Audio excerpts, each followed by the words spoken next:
É.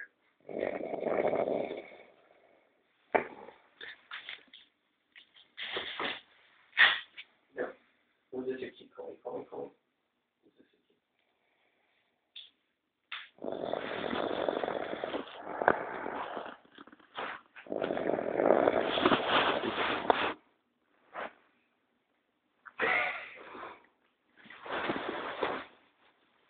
Pô, Dani, Tá bom.